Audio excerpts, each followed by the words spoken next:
All right. We're going to do a quick review, less than 5 minute review on Book Lovers by Emily Henry. We read this as a side book, and Liz gets to give the synopsis because I've been talking so much in the last ones. What about Andrea? Andrea, This is the one I was like, I do not remember. Oh, okay, all right. I'll do so we can do it together. You guys correct me where I get it wrong, okay? deal. So this is like a chick flick book, like happily, like it's literally a chick flick book, okay? So it's this girl that's in publishing, she's an editor. Nora. Oh no, she manages authors, right? Yeah. She's like a Is she a helps them. publicist?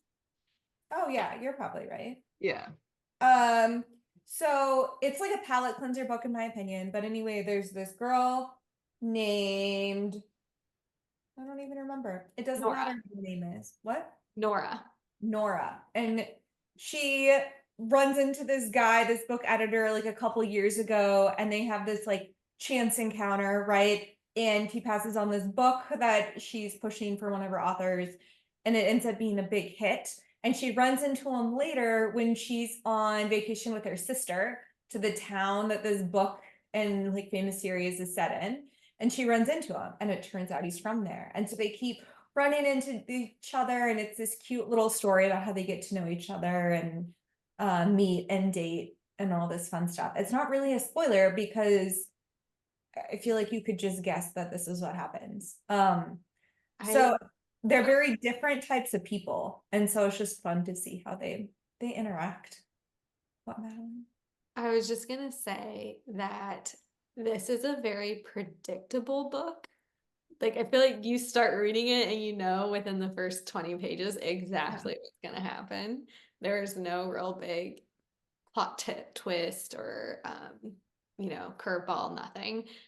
But it was still very cute and fun to read. I rated it a B. I gave it a B- because like I like chick flicks, but it was a little too like cheesy ending for me. Like the hometown bookstore was saved, you know? It was like a Hallmark Christmas movie in it. Like just not my style. That's a good comparison. Like a Hallmark. It really is like a Hallmark movie, but it's a Hallmark book.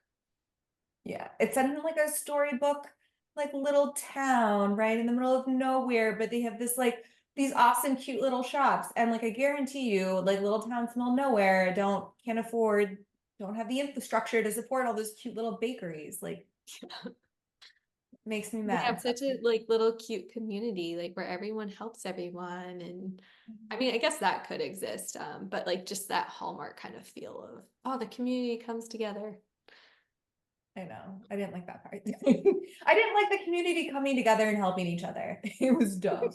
Oh, And that's why we're called Club Bullies. Not a nicer name. What about you, Anne? When do you rate it? I rated it a B.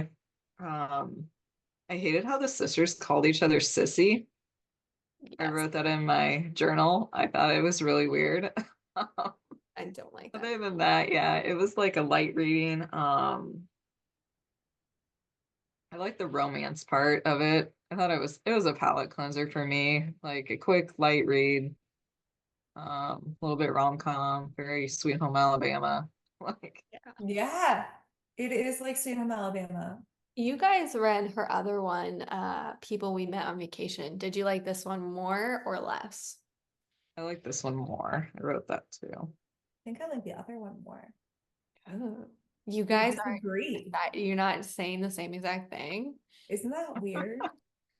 I do you know what the note that I have in my little book is that I was disappointed Charlie, the main male character, started off mean and gruff and like rough and surly, and then he ended up being this big softie. I wanted him to stay surly, but it's like he was just misunderstood. He's secretly this like sensitive guy, and I was like, oh, that sucks. But that's okay. There is also I found a typo in here. Like not necessarily, I mean there I think there was a typo, but there was something that didn't make sense.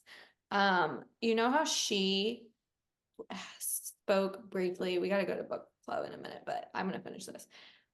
She mentioned that she went on like a date with his cousin, but the date never actually occurred. Did you guys ever read about that? Like They went her on a date. going, where did they do? That was when they like went up to like the ravine and had like that picnic overlooking like the land that he owned. I do not remember that. I really don't think it was in my book. Madeline's missing pages. I'm going to look into that because I remember reading her saying later on she like confessed to Charlie that she went on a date with his cousin. I'm like, she never went on a friggin' date with him. They passed each other in the woods once, I think. No, they That went on a doesn't date. count as a date. Yeah. I don't think they went on a date in my book. Do you have like the editor's version? Is this the book? I or do you have might. The editor's version? What was that? What book was that? That was a different one. I got a good one. Oh, okay. I'm tempted to reread this just to see. Maybe I blocked that out. Maybe that was a boring part. But I mean, it is a cute book if you just want a really light, chick lit, predictable, Yeah. cute story. Palette cleanser, like Andrea said. Yeah. I also, I just have to say, I thought the sister was annoying. Yes. Like, and she was very needy. Yeah. And like, I didn't like how she took advantage of Nora either. I agree. Not a good sister. No. Good old sis.